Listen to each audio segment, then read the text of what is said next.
नमस्कार, मैं प्रिया तायल। आप देख रही हैं हमारा खास शो राष्ट्र के हित में यानी राष्ट्र हित। आज देश के एक मुद्दे पर चर्चा जोरों शोरों पर हो रही है। मुद्दा ये है कि आजाद भारत में अभी तक मुस्लिम प्रधानमंत्री क्यों नहीं बनाया गया।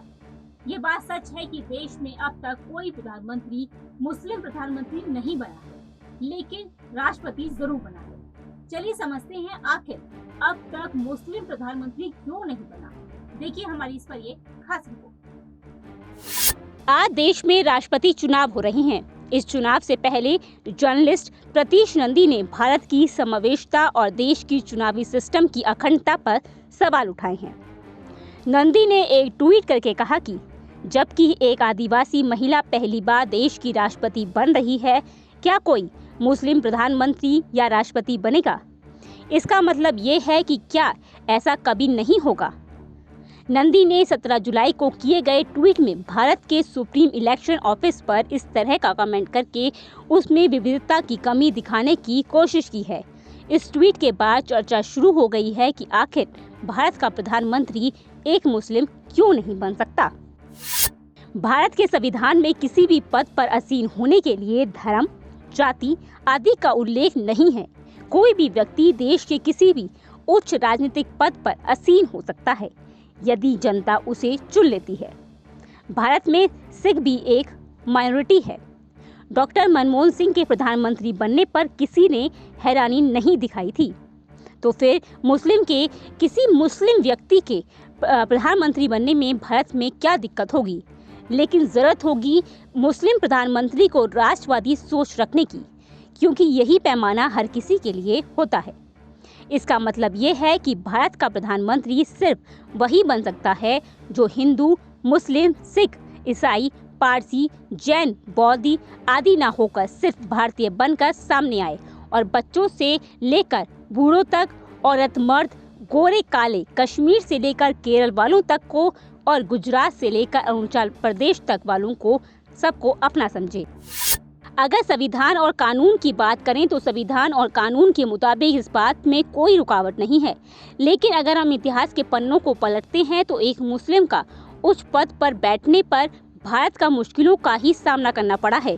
साल 1989 में प्रधानमंत्री विश्वनाथ प्रताप सिंह ने मुफ्ती मोहम्मद शाहिद को भारत का पहला गृह मंत्री बनाकर अपनी पीठ थपथपाई थी।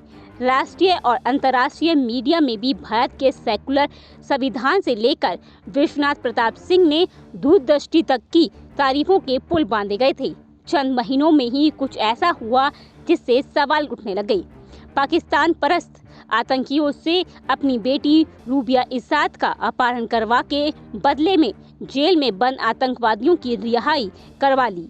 ऐसा कहा जाता है कि मुफ्ती के खुले संरक्षण से ही उन्हीं आतंकियों ने घाटी में आतंक का वो दौर चलाया, जिसका परिणाम ये हुआ कि 3 लाख कश्मीरी पंडित अपनी मातृभूमि को छोड़ने पर मजबूर हो गए और अपने ही देश में शरणार्थी बनकर रह गए। 30,000 से ज़्यादा आम आदमी और 3,000 सेना और पुलिस के जवान शहीद हुए। देश को अब तक इसका परिणाम झेलना पड़ रहा है।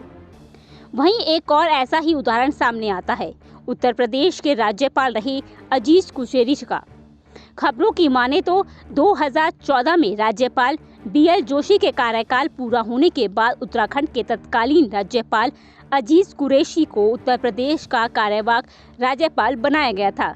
समाजवादी पार्टी की सरकार के तानाशाह मंत्री आजम खान के द्वारा रामपुर में अवैध जमीन पर सरकारी धन से बनवाई जा रही जौहर अली यूनिवर्सिटी के अल्पसंख्यक दर्जा और उसका आजम खान को आजीवन कुलदीपति और उसके व्यक्तिगत संपत्ति की तरह इस्तेमाल कर तत्कालीन राज्यपाल BL जोशी ने कई साल तक अनुमति प्रदान नहीं की। लेकिन अजीज कुरैशी के कार्यभार संभालने के चंद घंटों के अंदर ही आपत्तियों को हटाते हुए हजारों करोड़ के सरकारी पैसे और जमीन पर बने विश्वविद्यालय को अल्पसंख्यक दर्जा प्रदान करते हुए आजम खान की व्यक्तिगत संपत्ति बना दिया। इन सब के साथ एक कारण ये भी सामने आता है कि आज की तारीख में उतने प्रभावशाली मुस्लिम नेता या लीडर नहीं बचे हैं। जो बचे हैं वो उतने प्रभावशाली नहीं हैं जो कि प्रधानमंत्री पद की उम्मीदवार हों और साथ ही साथ राष्ट्रपति सोच भी रखें। ऐसे कई नेता थे जो मुस्लिम थे लेकिन साथ साथ प्रभावशाली भी थे, जैसे कि अब्दुल कलाम। साथ ही देश की जनता, जहां 85 लोग गैर मुस्लिम हैं, वहां एक मुस्लिम प्रधानमंत्री चुना जा सकता है क्या? ये सवाल है। क्या वहां पर जनता एक मुस्लिम प्रधानमंत्री को चुन सकती है? भारत एक लोकतांत्रिक देश है, जिसे आप चुनकर भेजेंगे वो प्रधानमंत्री तभी बनेगा जब उसकी पार्टी के लोग या अन्य नेता चाहेंगे। वैसे ये एक महज संयोग मात्र है कि आज तक भारत का कोई मुस्लिम प्रधानमंत्री नहीं हुआ है। आप क्या सोचते हैं इस मुद्दे पर? कमेंट करके जरूर बताएं। फिलहाल इस रिपोर्ट में इतना ही। देश और दुनिया की बाकी बड़ी खबर देखने के लिए जुड़े रहिए नेक्स्ट 9 न्यूज नेशन के साथ।